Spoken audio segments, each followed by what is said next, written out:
안녕하세요. 요한복음 성육신을 통한 구원의 비밀 제42강 진행하겠습니다. 오늘은 그 요한복음 12장 보겠습니다. 지난 시간에 그 11장에서 예수가 죽은 나사로, 그러니까 죽어서 이미 그 장사를 다 지내가지고 이게 그 돌무덤 속에다가 안장을 해놨는데, 그 돌무덤을 열게 하고 나흘이죠. 나흘째에 그 예수가 직접 그 나사로를 살려냈죠. 살려냈습니다. 그래서 그 엄청난 기적이죠. 죽은 자를 살릴 수 있다는 것은 사망과 음부의 열쇠를 가진 자라는 걸 스스로 증명을 한 것이나 마찬가지죠.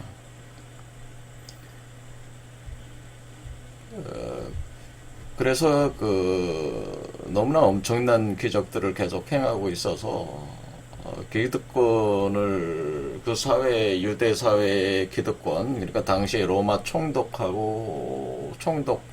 세력하고 이렇게 암암내 그 결탁을 하면서 기득권을 유지하고 있었던 제사장 서기관들로 표현되는 그 바리새파들이 어떻게든 예수를 제거를 해야지만이 되는 입장에 이제 자꾸 몰려가고 있는 거죠. 그래서 요한복음 12장 그 상황에서 보겠습니다.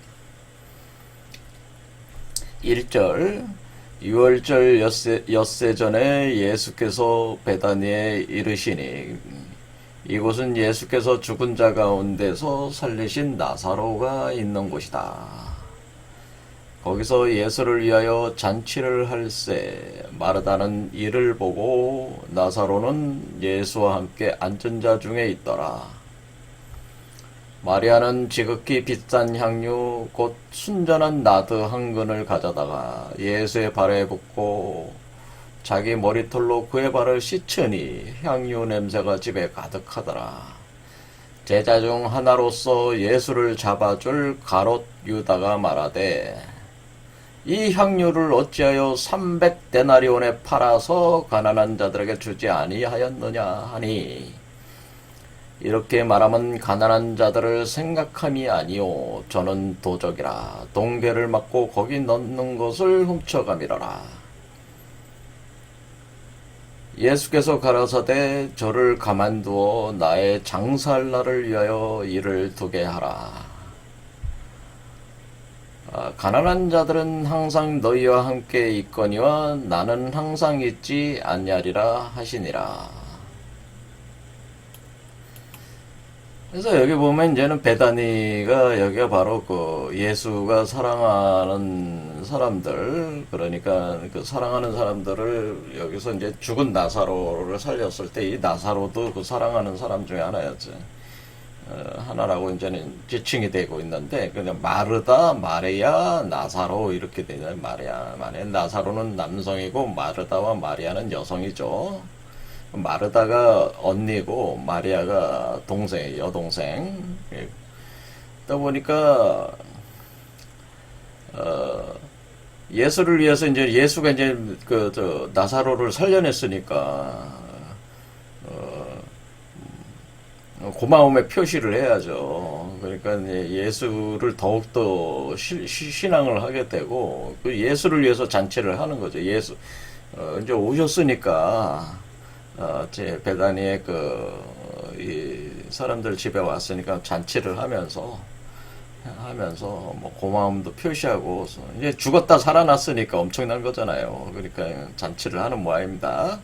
근데 마르다는 열심히 일을 하고 있는 거예요. 이제 손님들 대접을 해야 되니까. 근데 나사로는 예수와 함께 앉은 자 중에 있더라 할 때, 그 나사로, 죽었다 살아난 나사로가 예수와 함께 앉은 자 중에 있더라. 그러니까 예수 주변에 또 여러 사람이 앉아 있었던 모양이죠. 그 중에 같이 앉아 있었다, 그런 얘기죠, 나사로가. 그런데 그때 그 마리아가, 그러니까 마르다의 여동생 마리아가 아주 비싼 향료, 곧 나드 한근을 가졌다. 나드 한근. 예, 한근이 얼마나 되는지 모르겠어요. 우리로 볼 때 우리 한근은 뭐 한국에서 한근은 그냥 정해지지 않아요. 뭐 500g, 그러니까 그램수로 따지면 500g, 600g 뭐 이렇게 고깃집에서 고기들을 드셔보신 분들은 근수가 계속 달라지잖아요. 근의 개념이 막 왔다 갔다 한국은. 근데 중국 같은 경우는 한근 하면은 500g이죠. 500g에 딱 고정돼 있어요. 아무튼 그 정도의 양이겠죠. 500g 정도는. 향유니까 500ml 뭐 이 정도 밀리리터 정도 될까요? 그러면은 그 500ml 정도 뭐 이렇게 된다. 이렇게 따지면은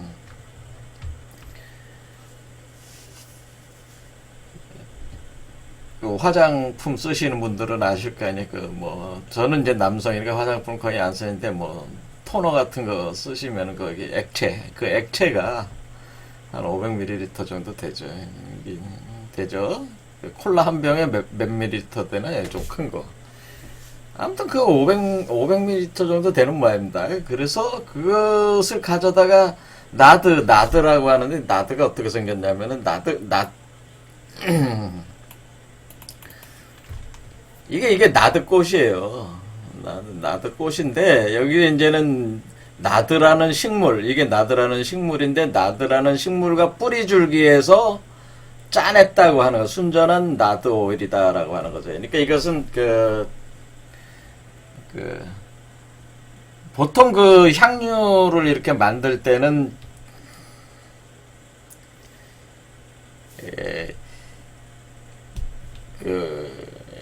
이게 식물들을 따가지고 증기를 넣어가지고 그것을 이제는 그 향과 섞여서 그것을 계속 추출하는 과정을 증기 추출법을 이제는 계속해서 그 향유를 만들죠. 그래서 향유를 증기 추출법으로 만드는 걸로 제가 알고 있어요. 제가 아주 오래전에 봐서 잘 기억이 가물가물한데 그 증기 추출법을 주로 사용하는데, 여 경우는 이제는 짰다고 하는 거는, 순전하게 짰다고 하는 건 뭐예요? 우리가 참기름 짜듯이 짰다 하는 거. 참기름은 어때?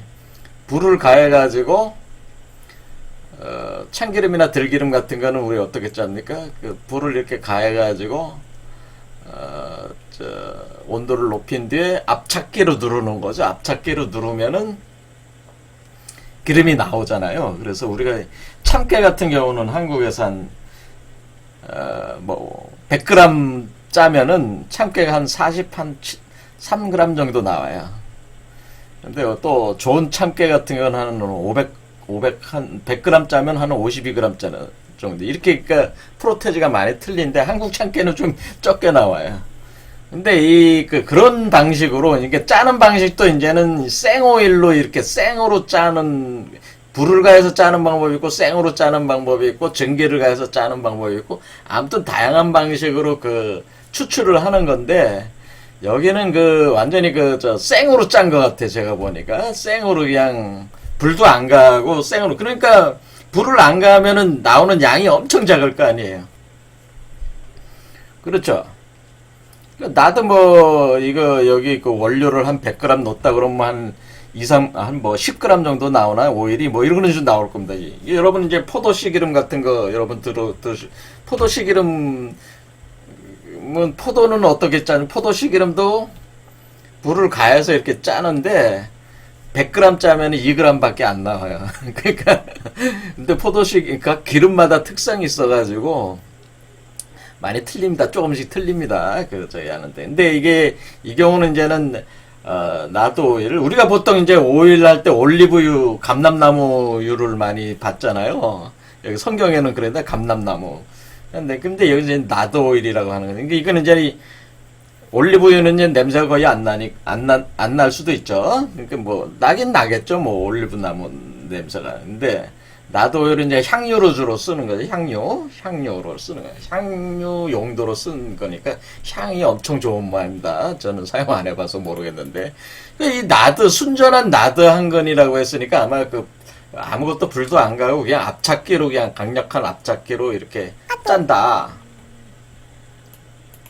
그래서 이게 한 근에 500g이다 그러면 이 나드 한 근은 500g이 여기 뒤에 보면 300데나리온이나 했다고 하는 거예요. 그러니까 300데나리온이라는 게 제가 알기로는 1데나리온이 그날 그 하루의 그 품삯으로 알고 있어요. 되게 통상적으로. 그러면은 300데나리온은 상당히 비싼 거죠. 상당히 비싼 거예요. 이거 몇 개월 일한 거야. 300데나리온 100 10개월 일한 거를 저기 한 거잖아요. 그러니까 이게 300데나리온이니까 300일을 일한 거예요. 300일을 일한 품삯. 한 달에 요즘에 얼마나 받습니까? 최저임금 따지면은, 최저임금을 따지면 한,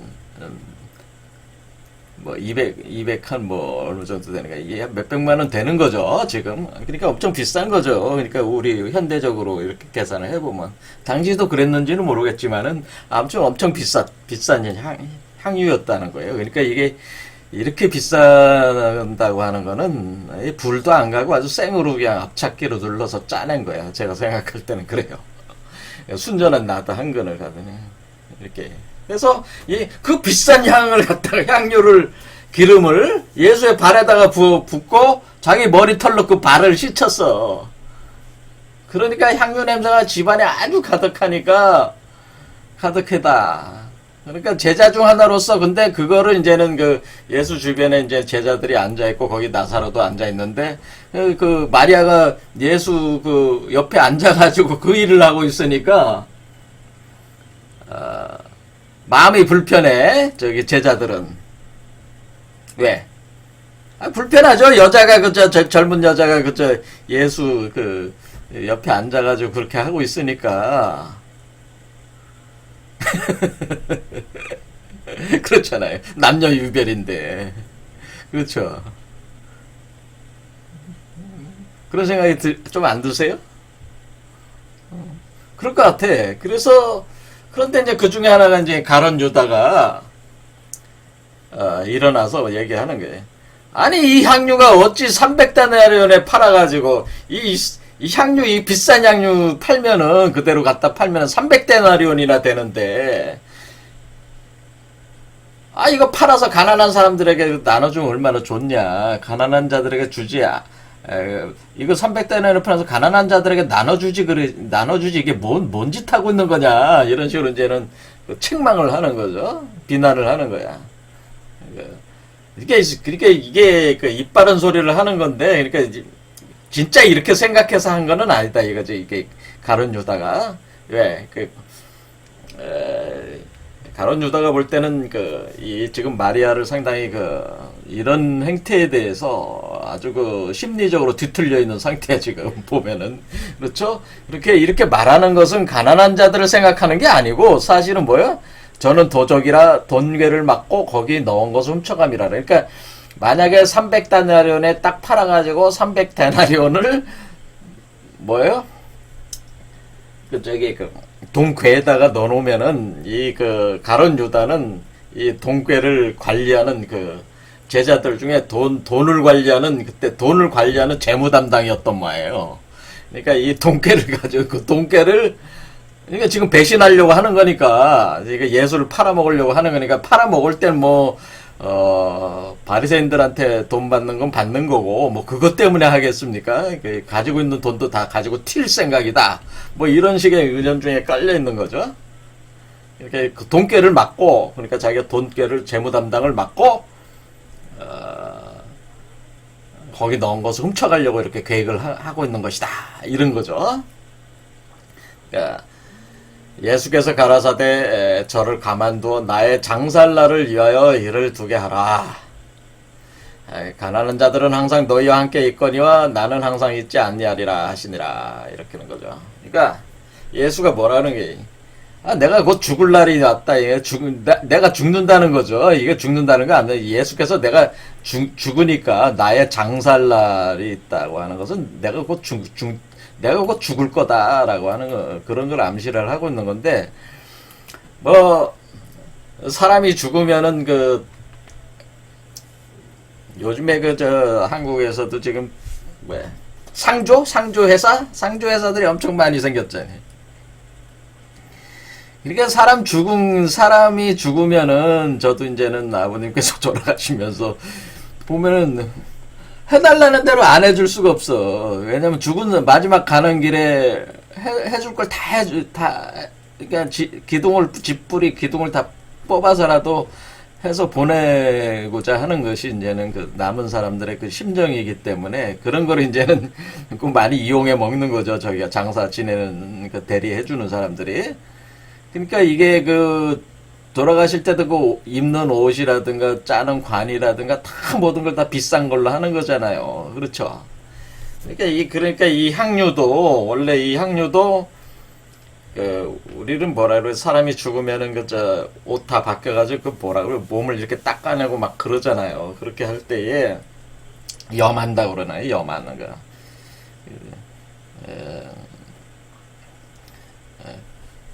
그래서 염할 때 이렇게 닦아내고 막 이렇게 할 때 향유로 이렇게 닦아내고 막 해서 몸을 아주 하는 그런 게 있는 모양이에요. 그러니까 이럴 때 그 향유를 또 쓰는 거니까 미리 쓰는 것이다 하는 거죠. 장사할 날을 위하여 이를 두게 하라. 그러니까 미리 내가 죽을 것을 알아서 미리 나에게 이렇게 닦아주는 것이 있는 거니까 그냥 놔둬라. 근데 이 말을 알아듣는 사람은 없죠. 사실은 여기서. 그렇죠. 이렇게 됐습니다. 자, 이것이 일반적인 해석일 수 있겠습니다. 그렇죠. 근데 이제 여기서 이제 억지로 어떤 교훈을 이제 뽑아내려고 한다면은 뽑아낼 수는 있어요.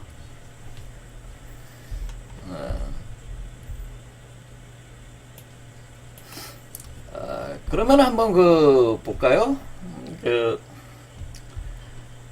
이게 지금 여기서 베다니에 있는 마르다 마리아 나사로에 대해서는 예수가 상당히 친밀한 사이였다고 성경에는 계속 기록이 되어 있습니다. 그래서 많은 사람들이 여기 지금 이 비싼 나드 향유를 이렇게 예수의 발에 붓고 머리를 닦아내고 넣은 이 마리아가 막달라 마리아가 아니냐라는 추정을 많이 하게 돼요.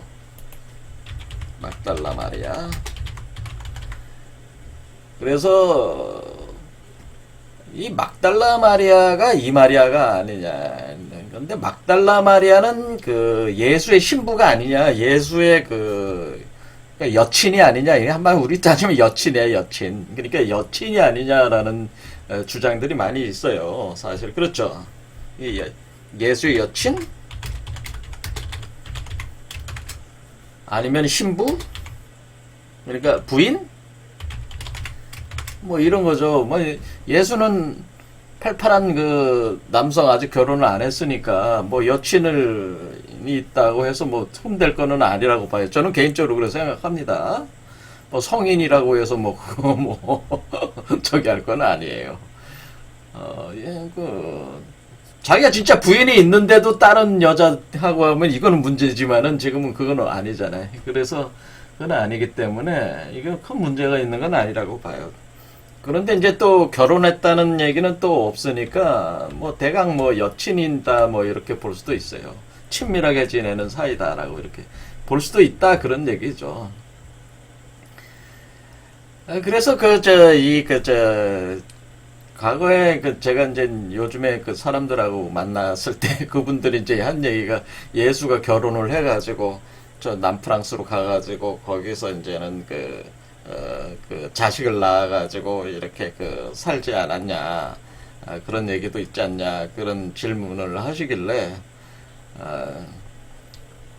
그렇죠. 그런 얘기가 있죠. 그게 이제는 뭐냐면은, 저도 젊은 시절에 이게 이제 성혈과 성배라는 요 책 아마 보신 적 있어요. 예수의 결혼과 예수의 아내, 예수의 결혼, 예수의 아내, 성혈과 성배다. 이렇게. 이 성혈이라는 게 뭐냐면 예수의 정액을 뜻하는 거죠. 성배는 뭐예요? 예수의 정액을 담은 자궁을 뜻하는 거니까 성혈과 성배라는 말 자체가 예수가 결혼해서 그 예수의 아내가 있다는 뜻이죠. 그리고 그 예수의 혈통을 이은 후손들이 있다는 것이 바로 이 성혈과 성배라는 책이 주장하고 있는 바예요. 이게 그래서 그랬을 때 이 예수의 아내가 바로 마리아다. 근데 그 막달라 마리아인데 그 막달라 마리아가 지금 여기 이렇게 하고 있는 이 여성이 이 막달라 마리아라는 주장이 있는 거죠. 그렇죠. 그래서 이 성혈과 성배라는 책이 1972년 정도에 나왔나 그랬는데 한국에도 들어왔어요. 이 책이. 근데 1983년에 한국어판이 번역본이 출간됐는데 이때는 개신교 천주교 단체들이 반발을 해가지고 이 책을 다 회수를 해버렸어. 사회적 파장 등을 이유로 회수 절판되어 버렸어요. 근데 이때는 얼마나 그 기독교, 개신교, 천주교 이 사람들이 막강했다는 거죠. 출판이 안 되게, 그러니까 출판이 된 걸 다 해수를 해다가 다 불태워버렸어요, 이 사람들이. 근데 요즘엔 이제 그렇게 못하죠. 그 뒤에 다시 한국어판이 공급이 돼서 2005년 11월에 자언과 모험에서 또 편했다 이런 얘기입니다. 그러니까 이런 일들이 있는 거죠. 근데 이것이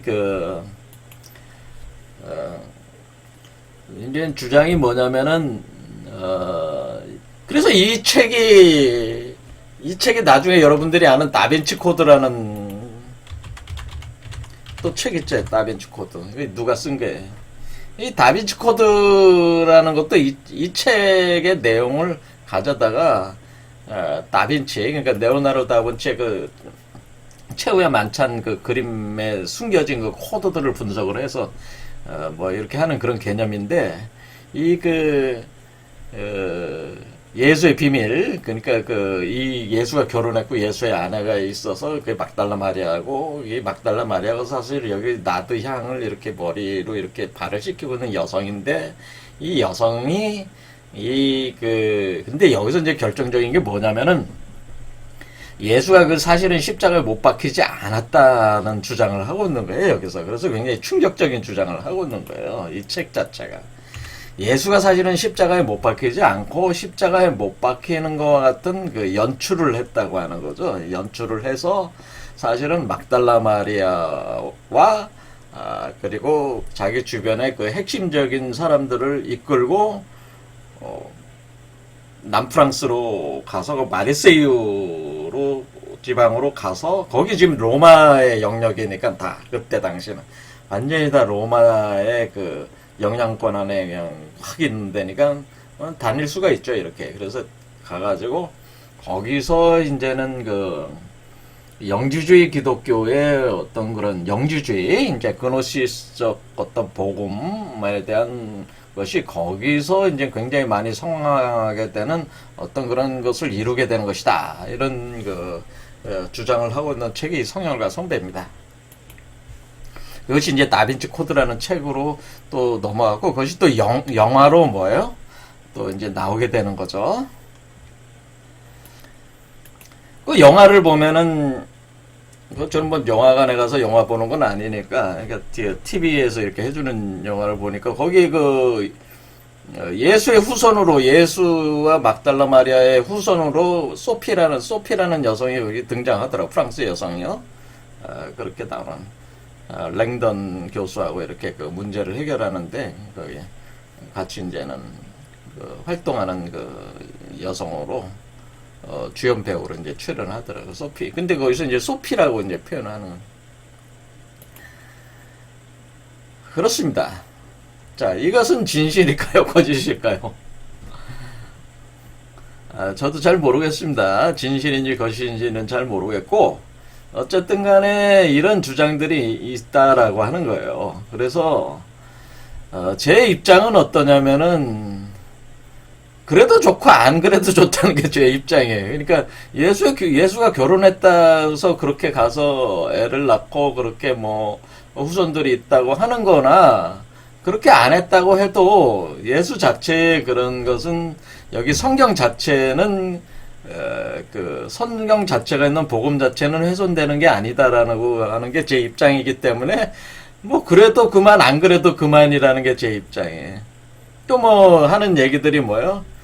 예수가 사실은 그저 인도에서 그 어떤 그 불교적인 어떤 그런 가르침들 그러니까 를 기준으로 해가지고 이렇게 포괄적인 그 가르침들을 배웠다.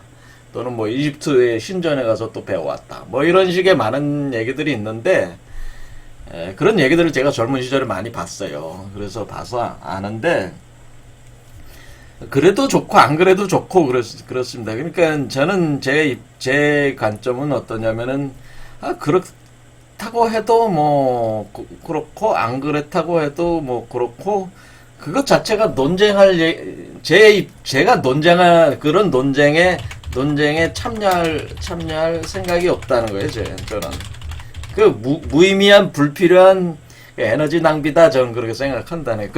지금 오늘 제가 이렇게 하는 거는 재미로 알려주는 거예요. 재미. 이런 재미있는 얘기로 이렇게 들으시면 돼요. 그러니까 막달라 마리아라는 게 신부, 이게 막달라 마리아는 여성이 있어가지고 결혼을 해서 이렇게 실제로 이게 애인이 있었다. 뭐 이런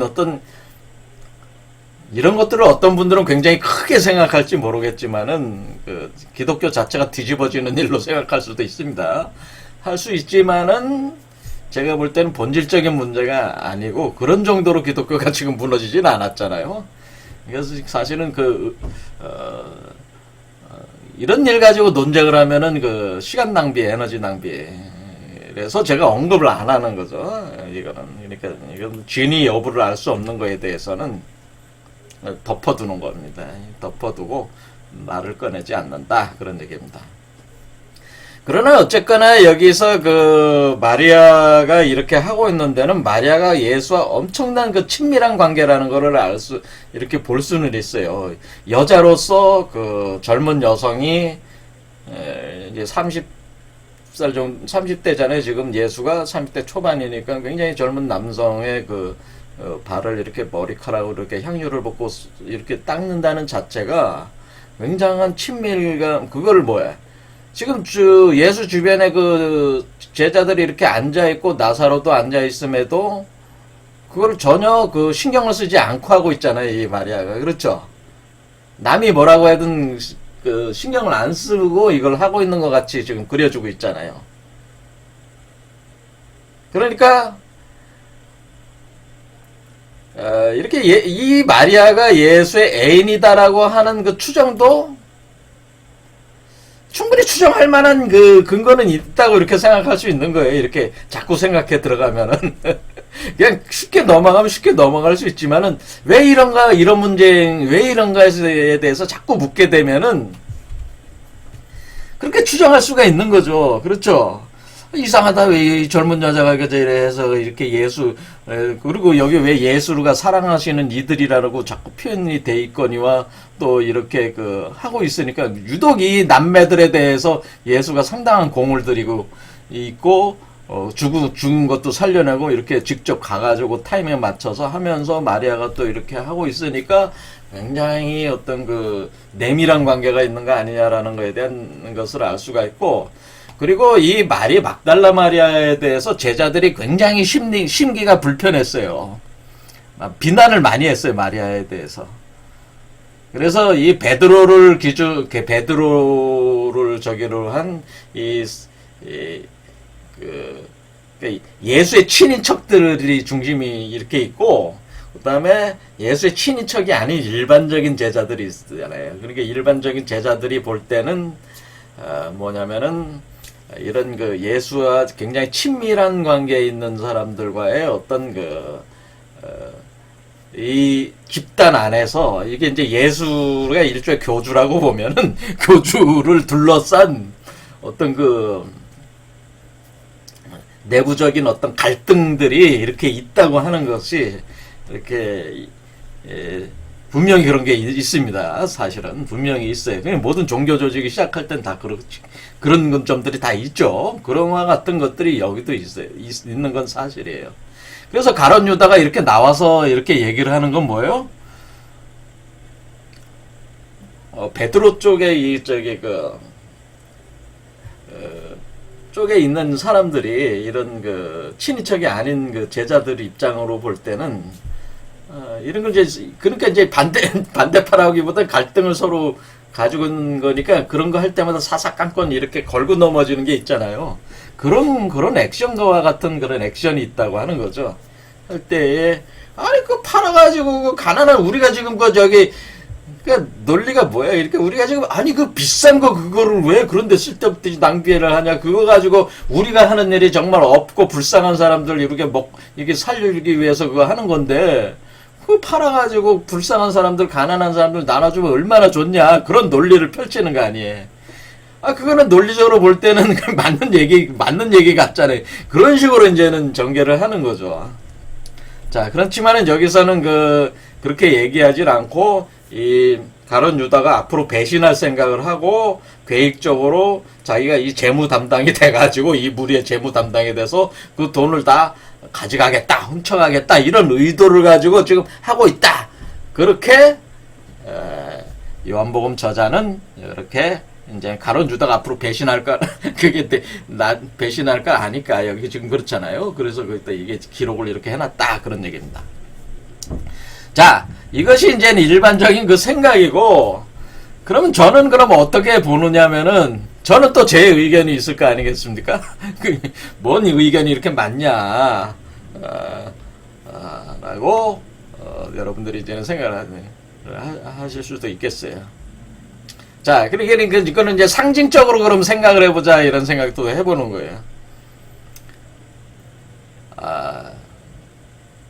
우리가 이 향유라고 하는 거는 기름이잖아요. 그렇죠. 향유는 기름인데, 기름은 뭐예요? 우리가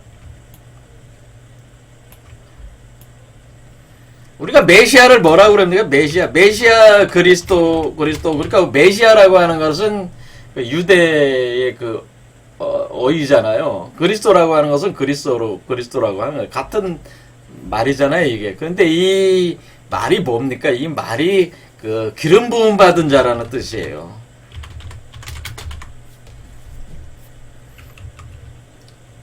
부음 받은 자. 기름 부음 받은 자라는 뜻이 메시아라는 뜻이에요. 그러니까 지금 마리아가 이렇게 하고 있는 기름을 붓다.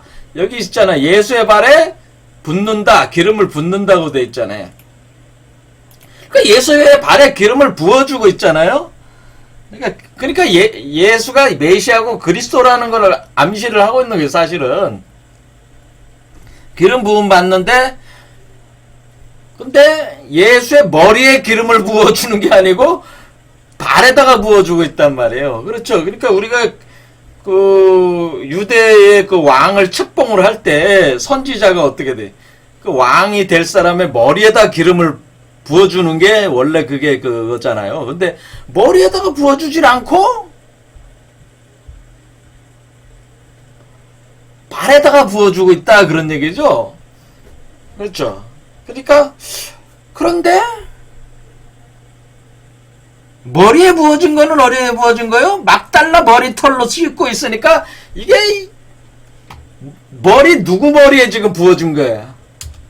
마리아 머리에 기름이 부어진 꼴이잖아요. 그러니까 지금 예수의 발에다가 기름을 붓고 머리털로 닦아내니까 막달라 마리아의 여기 막달라 마리아라고 정확히 얘기하면 안 되고 그냥 마리아라고 해야 되니까, 막달라 마리아라는 거는 이렇게 같은 걸로 이렇게 보는 계열에서 하는 얘기니까 일단 그거 하면 논쟁이 되니까 그건 안 하겠습니다. 그냥 어쨌거나 이 마리아가 머리로 이렇게 하고 있는, 머리털로 하고 있는 게 머리에, 그러니까 막달라가 아니고 마리아 머리에 기름을 붓고 있는, 부어서 이렇게 예수의 발에 이렇게 닦고 있다, 그런 개념도 또 되는 거잖아요. 그렇죠. 그래서 이게 뭐냐, 이게, 제가 뭐라고 그랬습니까? 제가 성육화가 될 때 사람은 여자가 되고 사람 머리 위로 그리스도가 성육화가 돼서 나온다고 그랬잖아요. 그렇죠? 그러니까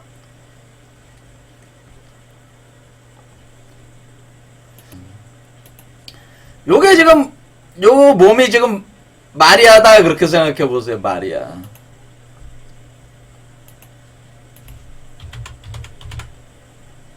우리가 지금 여자가 된다고 그랬죠, 여자. 제가 이걸 성모 마리아와 같은 존재라고 그랬잖아요. 이렇게 그 마리아가 이 마리아다, 이렇게 생각을 해보시란 말이에요. 이런 거죠, 이렇게 마리아가, 마리아. 그런데, 예수가, 머리에 있다, 이렇게 생각해보세요, 머리에 있다.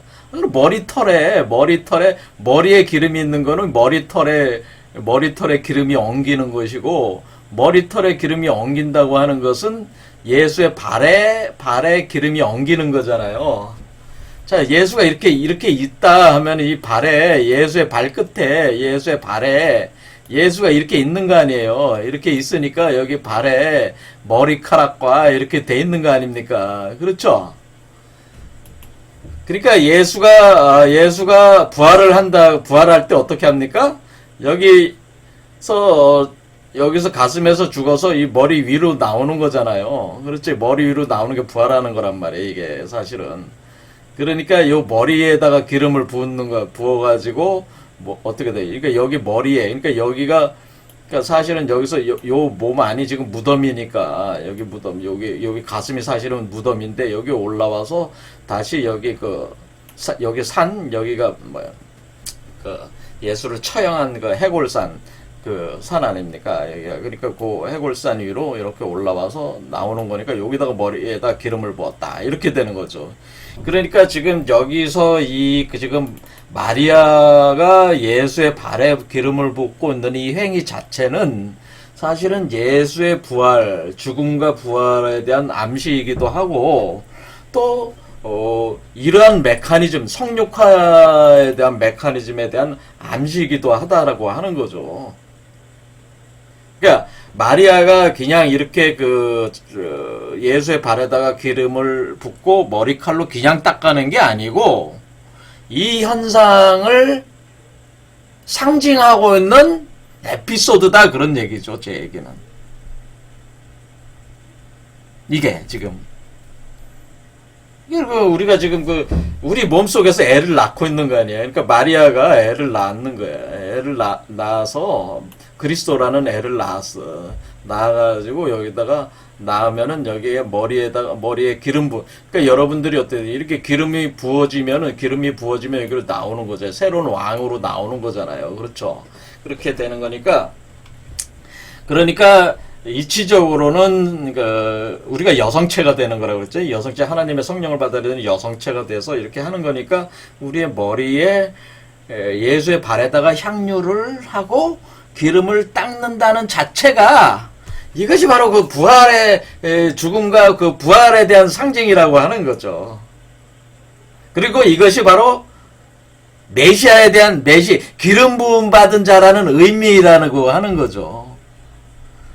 왜냐면은 예수는 뭐예요? 예수는 불이잖아요, 불. 예수는 지금 이화지체란 말이에요, 이화. 그러니까 등불이란 말이에요, 우주등대란 말이에요.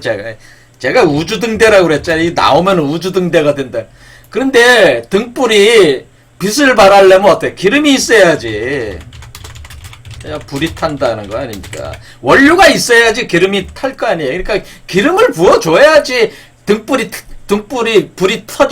켜지면서 등대가 될 거 아닙니까? 원료가 있어야 되니까 뭐 석탄을 떼든지 기름을 석유를 떼든지 뭘 떼야지 이게 불이 붙을 거 아니에요. 그러니까 그걸 하는 거라 그 얘기예요, 지금.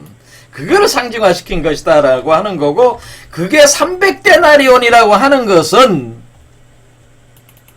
여기 300데나리온이라고 그랬잖아요. 300데나리온이라고 하는 것은 300 기다려요. 300 300이라고 하는 것은 무슨 의미냐면은 데나리온이라고 하는 것은 금화를 해요. 금화, 은화 이런 금화를 얘기하는 거다. 금화. 데나리온이 그러니까 금속 화폐잖아요. 그러니까 이것이 제가 이걸 뭐라고 그랬습니까? 300데나리온이라고 하는 것은 제가 이것을 황금 메탈체라고 그랬잖아요. 황금 메탈체. 그러니까 황금 메탈체로 나오는 300데나리온이라고 하는 이게 그래서 300데나리온이라고 하는 거예요. 이걸. 이 예수의 몸이 300데나리온이에요. 그러니까 기름값이 300데나리온인데 그 기름값이 거기에 들어가서 그 안에 있는 금속의 요소가 300데나리온이라는 개념이다. 이런 거죠. 왜 300이라고 하는 거냐면은, 이런 이치가 있습니다. 그래서 3이제 3, 그러니까 천지인, 삼위일체잖아요. 삼위일체적인 존재가 100수로 나와요. 여기에 사실은. 그 수리적 이치가 있어요. 그래서 이 몸 자체가 300데나리온이에요. 그래서 이것이 이치가 있는 게 뭐냐면은, 우리가, 심청이가 어떻게 해요? 심청이, 신봉사 눈을 뜨게 하는데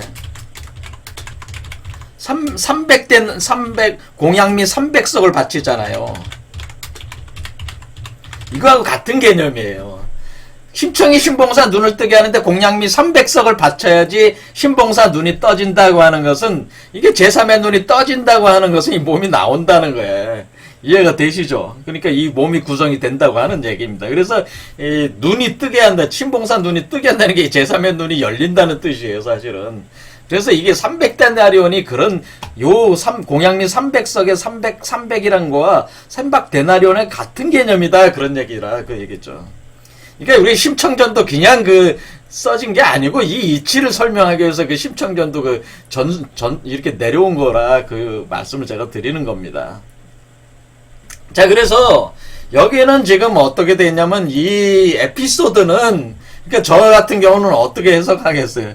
지금 여기 마리아가 예수가 부인이고 뭐고 그런 거는 중요한 건 문제가 아니다. 전 그렇게 얘기를 하는. 그게 중요한 문제가 아니고 그거는 그냥 백날 논쟁을 해도 답이 나오지 않는 얘기들이니까 그냥 알아서들 논쟁하시고 제가 중심으로 제가 집중해서 이렇게 보는 것은 바로 이것이 성육화 과정을 가리키는 그 그리스도가 나오는 그 핵심적인 상징들이 여기에 나타나 있다고 하는 것을 이것이 제가 얘기하고 싶은 것이고, 여기 성혈과 성배 해가지고 이렇게 해서 예수하고 도망가가지고 애 낳고 이거는 본질적인 문제가 아니다라고 제가 얘기하는 거예요. 그것은 재밌는 얘기죠. 그냥 재밌는 얘기고 그럴 수도 있고 안 그럴 수도 있고 그런 얘기인 것이고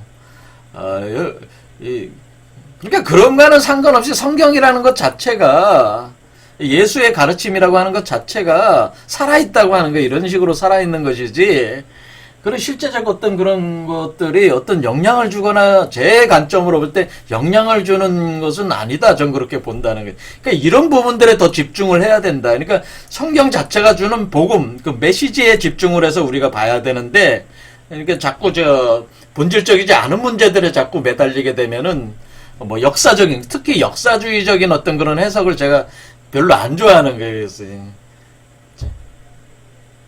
여기서 지금 요한복음에서 저자가 얘기하고 싶어 하는 건 감춰둔 그 메시지가 지금 제가 얘기한 요것이 바로 감춰서 드러내고 있는 그 메시지다. 전 그렇게 본다 이거예요.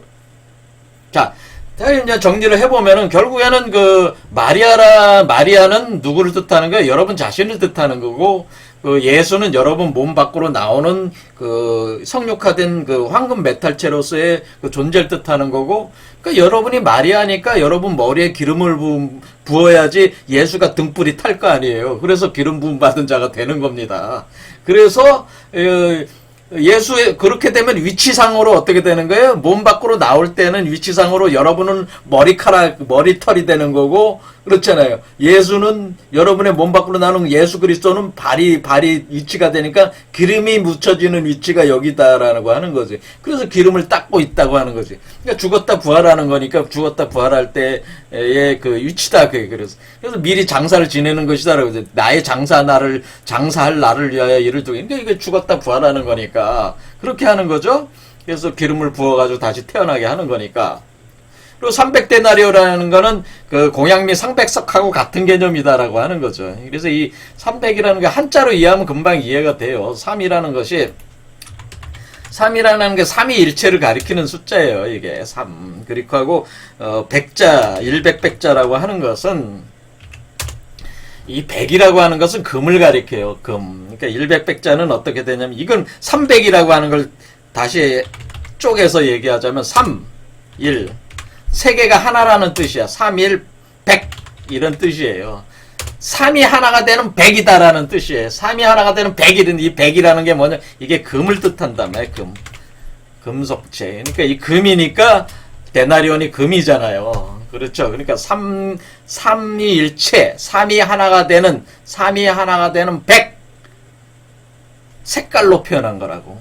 그러니까 우리가 나무는 청색, 열매는 백색, 금은 백색, 물은 검은색, 불은 붉은색, 이렇게 색으로 표현하듯이 금은 금속은 요 100으로 표현한다, 그 얘기.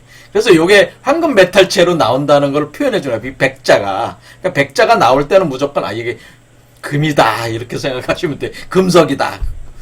꼭 금 하나만 황금을 얘기하는 게 아니고 금은 동 뭐 이런 금속류를 다 얘기하는 겁니다. 사파이어 루비 다 그런 거를 이 100이라고 하는 글자가 다 표현해 주고 있는. 요 100 한 글자가 뭐냐면 금속 그 가치 있는 금속들을 표현하는 게 요 100이라는 글자예요. 그래서 이렇게 그 몸에서 황금체로 황금체로 이렇게 탄생한다. 삼위일체가 돼서 탄생한다는 게 바로 300데나리온이다. 그런 뜻이다.